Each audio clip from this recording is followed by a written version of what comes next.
Masya Allah.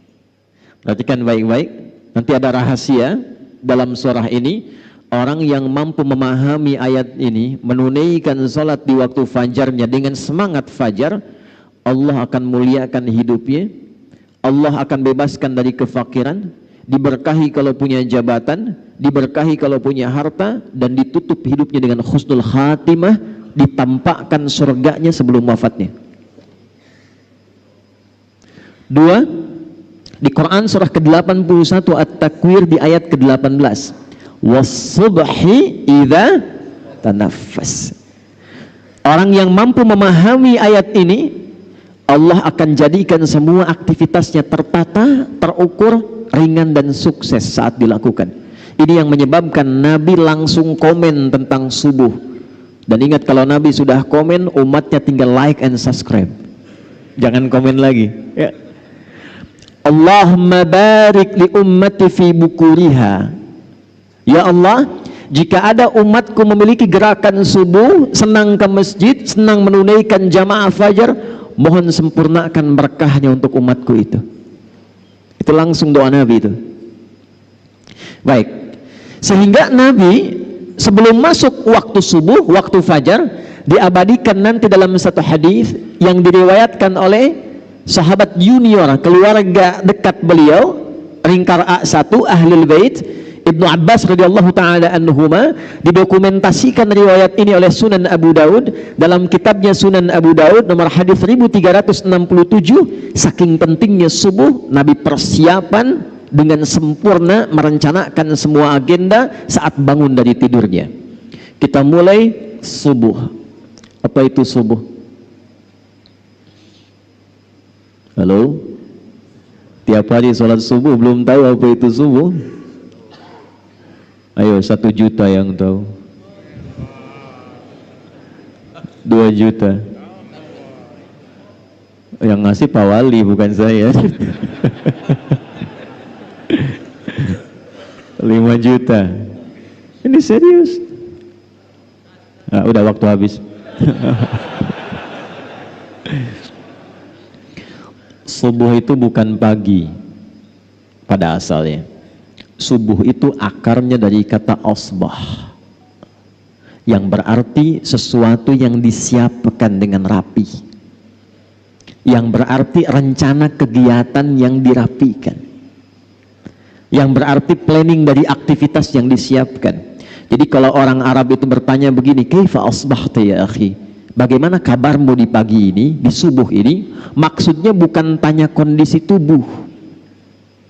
Kalau cuma tanya kabar, kaifa haluk, selesai. Tapi dia tanya, bagaimana kabarmu hari ini dan kegiatanmu di hari ini? Apa yang akan kau kerjakan di jam 8 nanti? Apa yang kau lakukan di jam 9 nanti? Sudahkah engkau punya kegiatan yang tertata di pagi ini? Itu asbah. Sifat dari itu, kalau kita siapkan menjadi agenda yang terukur, yang akan kita kerjakan di setiap hari yang kita lalui, maka sifatnya berubah menjadi subuh namanya. Nah, karena itulah kemudian ketika Allah berfirman dengan sumpah di Quran surah ke-81 At-Takwir ayat ke-18, was-subhi idza tanaffas, dan aku bersumpah demi waktu subuh yang aku bentangkan keberkahannya. Perhatikan cara menerjemahkannya langsung dengan tafsir. Idza tanaffas, ketika tiba waktu subuh itu, maka siapkan agenda terbaikmu bersamaan dengan nafas pertama yang aku anugerahkan kepadamu saat bangun itu. Sehingga semua alam itu sudah menyiapkan agenda terbaik untuk berbuat kebaikan. Silahkan cek matahari saja, itu ketika mulai bertugas membelah kegelapan malam, menunjukkan kebaikan pada manusia dengan perintah Allah, dimulai dengan subuh. Tumbuh-tumbuhan, kapan mereka memberikan manfaat dan menebarkan oksigen? Itu dimulai waktu subuh. Saya waktu di Belanda kemarin, berapa waktu lalu saya di Belanda, di Utrecht, kami ditempatkan di satu villa dengan alamnya yang sangat indah, udaranya bagus, bawahnya itu kanal-kanal indah. Di Belanda itu kanalnya disambungkan ke 13 provinsi, jadi kalau macet di darat, mereka itu pakai jalur kanal. sungai. Pak, saya tes keluar sebelum subuh ke balkon hanya untuk mengecek udara. Belum segar, Pak. Lalu saya tunggu, begitu tiba waktu subuh, waktu Utrecht di Belanda, begitu tiba waktu itu berubah udaranya dari yang tadinya agak pengap padahal tumbuhan banyak karena masih karbon dioksida. Begitu tiba subuh, tiba-tiba berubah semua, segar, nyaman, indah. Was-subhi idza tanaffas.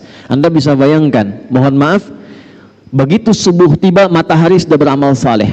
Begitu subuh tiba tumbuhan sudah beramal saleh. Begitu tubuh tiba hewan sudah beramal saleh, ayam sudah berkokok, binatang sudah bertasbih. Mereka sudah punya giat, rencana kegiatan yang disiapkan, dan mereka tidak dihisab. Dikembalikan kepada umatnya Nabi Muhammad SAW. Kita yang dihisab, kita yang beraktivitas, khususnya kita yang muslim yang sudah punya iman, setiap bangun dari tidur ditanya oleh Allah dengan sumpah, hei Adi Hidayat, dari bangun ini rencana apa yang sudah engkau siapkan untuk dieksekusi di hari ini? Jadi sebetulnya nggak boleh ada orang Islam tuh bangun tidur nggak punya rencana hidup. Jangan sampai ditanya begini, jam 7 nanti apa yang dikerjakan? Belum tahu saya. Nah itu belum subuhan. Apalagi bila dilakukan dengan berjamaah, tidak ada satu pun sahabat-sahabat Nabi yang belajar dengan Rasulullah SAW datang ke masjid menunaikan salat subuh kecuali mereka sudah punya rencana yang disiapkan untuk dieksekusi hari itu. Pak Wali datang subuhan, rencana apa yang disiapkan di hari ini? Jam 7 ada di mana? Jam 8 kerjakan apa? Jam 12 ada di mana? Itulah subuh. Itulah sebabnya mereka berangkat menunaikan aktivitas dari masjid, Pak Musa. Itu rahasianya kenapa tunggu syuruk. Dan itu rahasianya mengapa syuruk itu sampai dijamin oleh Nabi, itu pahalanya senilai dengan umrah dan haji. Tapi bukan sudah umrah dan haji ya, awas jangan dipotong nih videonya nih. Bukan sudah umrah dan haji, jangan sampai ditanya mau kemana, musabihin, ngapain? Haji. Awas ya, awas nih, karena beberapa tempat nih sudah bergeser itu ya, awas. Kenapa begitu besar pahalanya? Lihat kalimatnya di hadisnya. Man shallal ghadata fil jama'ati. Siapa yang mau bergerak menunaikan salat subuh berjamaah. Thumma yaqudu yadhkurullah. Lalu dia setelah subuh itu duduk berzikir kepada Allah. Nanti kita lihat rahasia zikir itu apa. Dia duduk berzikir kepada Allah. Thumma yusalli rak'ataini. Kemudian dia menunaikan salat 2 rakaat fi bidayatid duha. Saat tiba awal duha. Awal duha itu matahari naik melewati tempat terbitnya masyrik, lalu dia bergeser. Pergeserannya disebut isyraq. Sifatnya disebut syuruk. Karena itu syuruk itu adalah awal duha. Duha itu punya 3 waktu. Awal duha, pertengahan duha, akhir duha. Dan rakaatnya bisa berbeda. Awal duha itu kata Nabi cukup 2 rakaat. Dia jangan terlampau soleh ya. Boleh lebih dari itu, boleh, tidak ada masalah, tapi intinya di 2 ini. Fakana alaihi ka ajri hajjin wa umratin. Kalau ada orang sholat subuh lalu setelah itu dia berzikir, duduk, kemudian dia tiba waktu syuruk sholat 2 rakaat, itu baru bangun mau berangkat beraktivitas, dituliskan oleh malaikat, diperintahkan oleh Allah, tuliskan dia punya pahala senilai haji dan umrah. Lalu disebutkan oleh Nabi sempurna, sempurna, sempurna. Kalau ada kata sempurna, sempurna, artinya masih ada nanti umat yang bertanya, masa sih? Ditegaskan di akhir kalimat, Nabi sudah tahu itu. Mungkin ada yang bertanya, masa iya sih dapat haji dan umrah pahalanya? Maka Nabi sebelum ditanya, sebelum orang meragukan, kata Nabi sempurna, sempurna, sempurna. Jangan pernah ragu. Pertanyaannya, zikir apa yang disiapkan dari subuh ke syuruk itu? Itulah jawaban yang didapatkan di Sunan Abu Daud nomor hadis 1367. Imam Abu Daud nama aslinya Sulaiman dari Sijistan, dikenal dengan Sulaiman As-Sijistani. Tapi cintanya kepada hadis begitu luar biasa, sampai hafal banyak hadis, lisannya begitu lunak membacakan hadis, bukan hanya sanad, matan, tapi statusnya. Jadi kalau ditanya, ya imam, ini hadis apa? Ini statusnya begini, ini sahih, ini dhaif, yang ini mungkar, yang ini matruk, ini maudhu, ini statusnya begini. Saking ringannya lisannya menyebutkan hadis, para ulama komen. Di antara yang komen itu Al-Imam Ibnul Qayyim Al-Jauziyah, jika ada Nabi Daud mudah melunakkan besi dengan tangannya, maka ini Abu Daud ringan melunakkan hadis dengan lisannya. Jadi bukan sekedar kunyah untuk keturunan Abu Daud ini, tapi juga memberikan kesan begitu cinta, senang kepada hadis, diberikan anugerah oleh Allah ringan dalam menilai dan menyebutkan hadis. Di antara sekian hadis yang beliau dokumentasikan dalam kitabnya Sunan, nanti satu saat kita belajar detail ya, mungkin bagi para da'i, imam dan khatib. Kenapa kitab hadis dibagi 4 nanti? Ada mu'jam, ada sunan, ada musnad nanti, ya. Saya ulangi ya. Ada 1 jami', 2 sunan, 3 mu'jam, 4 musnad. Yang ini sunan. Kitab sunan itu kitab hadis yang disusun berdasar urutan fikih kegiatan ritual kita. Cepat, nomor hadis 1367. Diriwayatkan langsung oleh keponakan Nabi SAW, anaknya paman beliau. Nabi punya paman, salah satunya Abbas radhiyallahu taala anhu, beda usia dengan Rasulullah itu kurang lebih 3 tahun. Tempat tinggalnya dekat dengan Nabi, di samping Babu Salam. Jadi kalau bapak ibu umrah atau haji, saya doakan yang belum insya Allah bisa disegerakan. Tidak cukup dengan amin, nabung dari sekarang ya, nabung.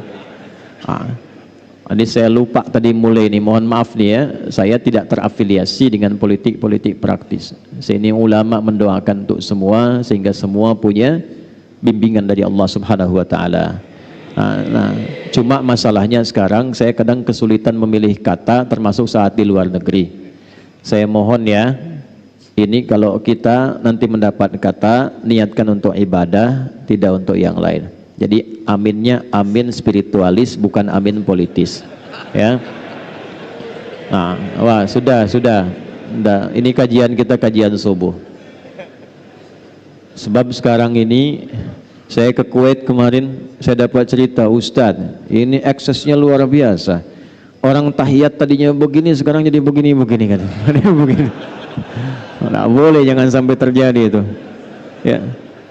Satu tempat kita imami salat ghairil maghdubi alaihim waladdallin. Diam.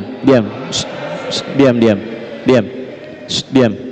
Itu karena ada yang beda, nggak keluar suaranya. Gitu kan? Kita balik lagi. Saya ingatkan ya. Jadi kalau pilih kata atau apa, ini nggak ada hubungan dengan politik yang lainnya. Posisi saya jelas. Saya mendoakan dan memberikan bimbingan. Ulama itu paku bagi bangsa. Supaya semua dapat hidayah. Kita nggak tahu siapa yang Allah pilihkan. Diam. Kalau enggak saya selesai. Ya, saya serius. Karena ini masjid untuk ibadah. Niat kita kesini untuk ibadah, bukan yang lain.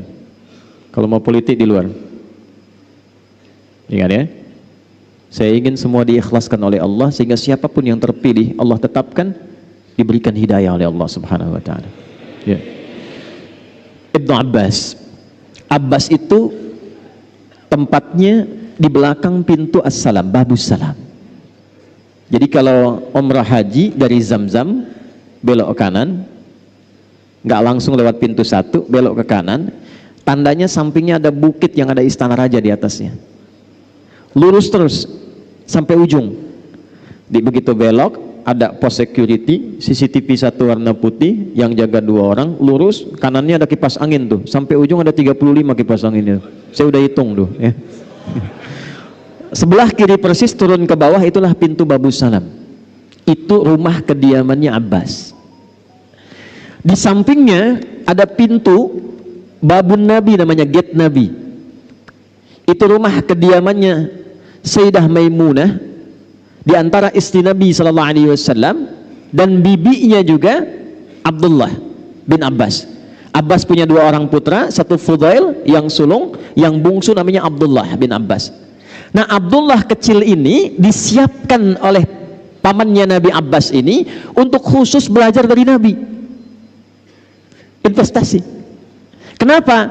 Karena Abbas ini pengusaha, Pak, pedagang. Kegiatannya sibuk. Tapi maaf, sesibuk-sibuknya itu akhir pekan atau waktu luang masih bisa ngaji dengan Nabi. Sehingga saat Nabi meninggal, itu beliau sudah hafal 200 hadis. Kalau Quran gampang, hadis tak mudah. 200 hadis. Tapi beliau berpikir, mesti ada yang dibanggakan di keluarga saya, karena nanti di akhirat, di antara satu anggota keluarga itu, ada yang diperintahkan oleh Allah untuk memberikan syafaat kepada orang tua dan keluarganya. Itu yang harus Anda siapkan. Jadi kalau bangga dunia, biasa, masuk alam kubur almarhum.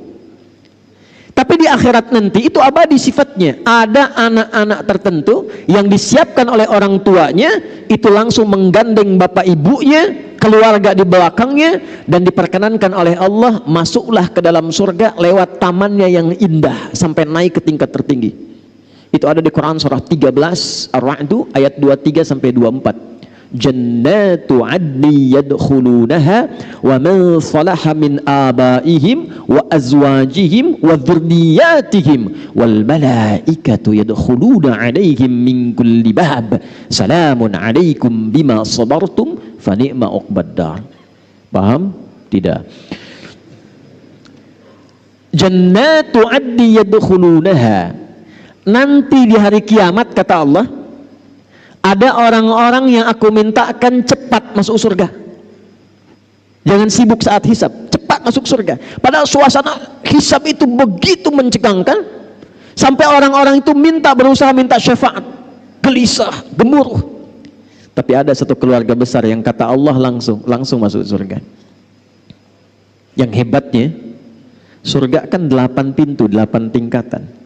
Itu diminta masuk lewat tengah-tengah, di tempat yang paling indah tamannya, lalu diperintahkan gandeng bapak ibumu yang soleh itu, yang telah menyiapkan engkau menjadi pemimpin keluargamu pada saat ini.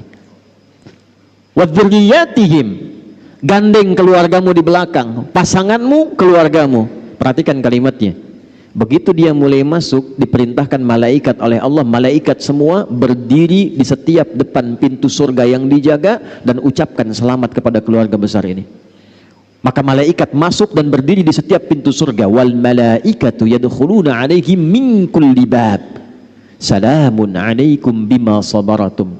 Ucapan selamatnya, selamat keluarga besar karena Anda telah sabar meniti jalan ke sini saat di dunia. Sabar. Saat turun ayat ini dibaca oleh sahabat. Di antara yang baca dengan sempurna itu paman Nabi Shallallahu Alaihi Wasallam. Beliau seorang pedagang. Beliau pekerjaannya sibuk. Kadang juga merantau. Walaupun sesekali masih ikut kajian Nabi. Tapi kalau saya boleh cuman hafal 200, anak saya mesti lebih dari saya. Bapaknya nggak hafal Quran, anaknya mesti hafal. Bapaknya mungkin bukan ahli fiqih, tapi satu di antara anak saya mesti menjadi ahli fiqih.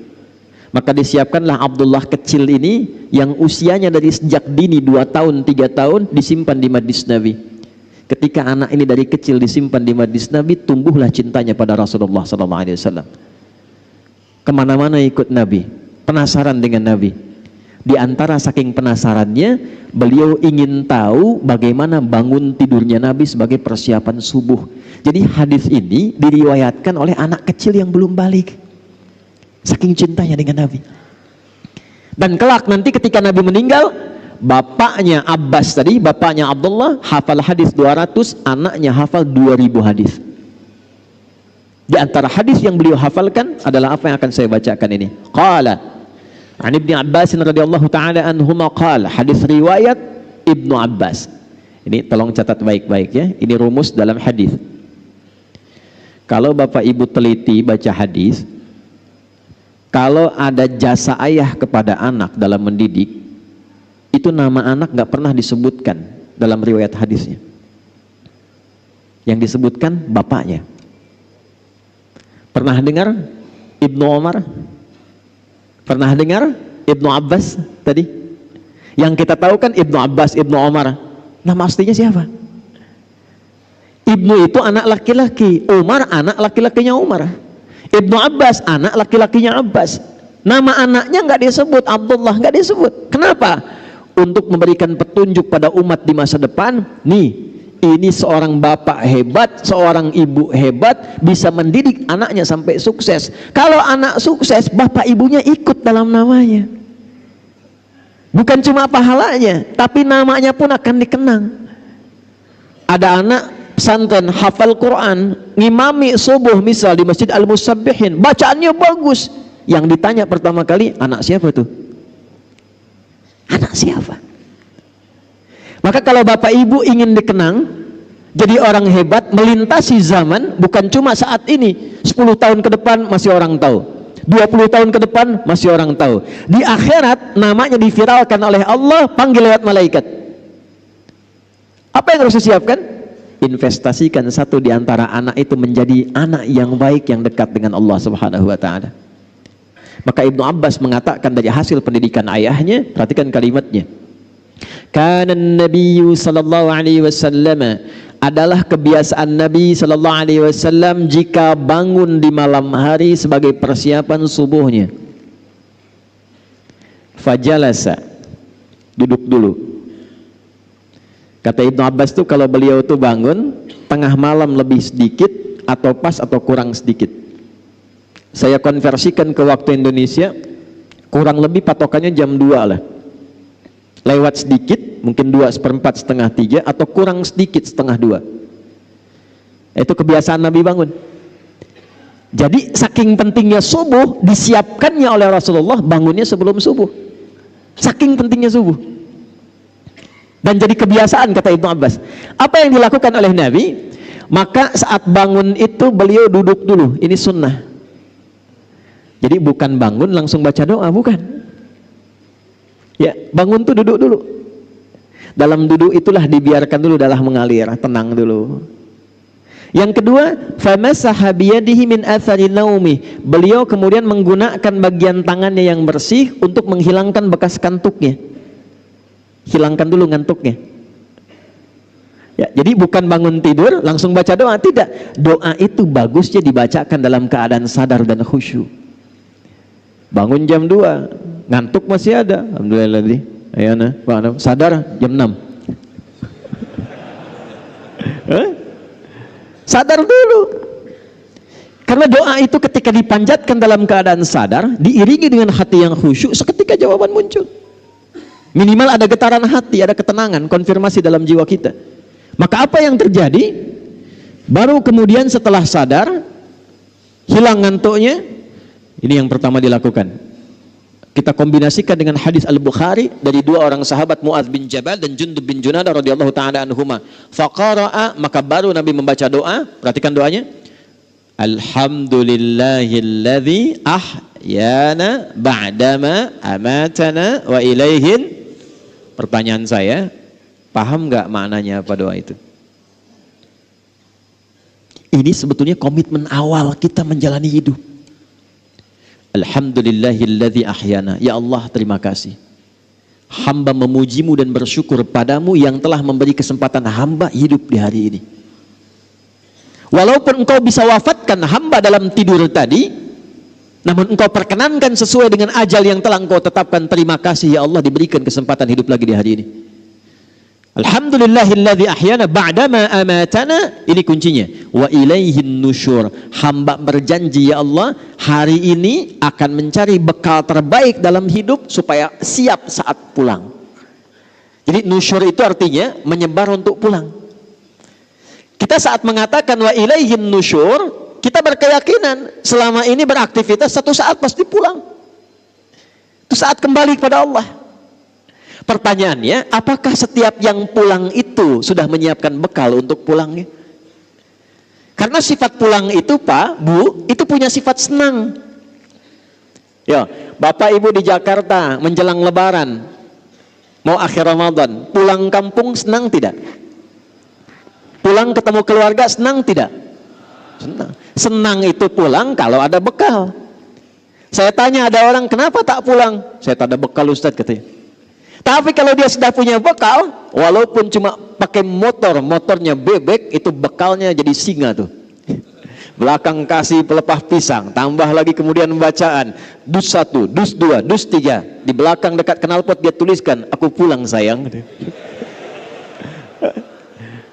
Dan di rumah dia kabari, ini miniatur kehidupan, di rumah dia kabari, aku pulang nih, abang pulang katanya. Dan yang di rumah itu bisa menyiapkan bekal yang tadi telah disiapkan untuk datang, diganti dengan semua persiapan yang indah. Rumah dicat, kue-kue disiapkan, yang tidak ada jadi ada, dan cuma ada di Indonesia.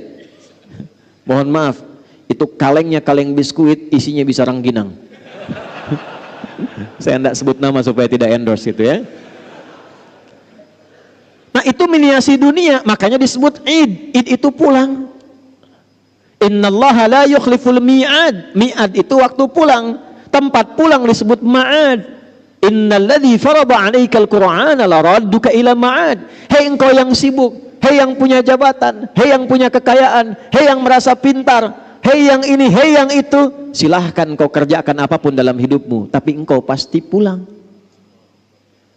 Quran surah 39 ayat 30, innaka mayyitun wa innahum mayyitun. Muhammad, engkau akan pulang dan umatmu pun semua akan pulang. Nah, ini mayit nih.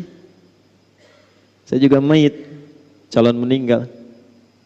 Ya, antum mayit nih, meninggal tuh, meninggal. Waktunya bisa beda-beda, bisa antum duluan, saya belakangan bisa. Atau dibalik bisa terjadi, saya belakangan antum duluan bisa. Bisa. Ya, kan mungkin saja terjadi ya. Ya. Balik tuh. Apa yang Nabi siapkan supaya kita beraktivitas menjelang pulang? Itulah yang Nabi bacakan, faqara khawatim surah Ali Imran. Ini persiapan sebelum subuh. Di sini kita akan fokuskan bahasan kita. Maka Nabi menunjukkan, siapkan bekal dari 11 ayat terakhir surah Ali Imran. Itu kunci menjalani semua aktivitas hidup setiap hari. Saking pentingnya ayat ini dibacakan setiap hari oleh Nabi saat bangun tidur dan disiapkan untuk dieksekusi setelah keluar dari masjid sholat subuh. Inna fi khalqis samawati wal ardi wa ikhtilafil laili wan nahari la ayatil liulil albab. Fokus. Alladzina yadhkuruna Allaha qiyaman wa qu'udan wa ala junubihim.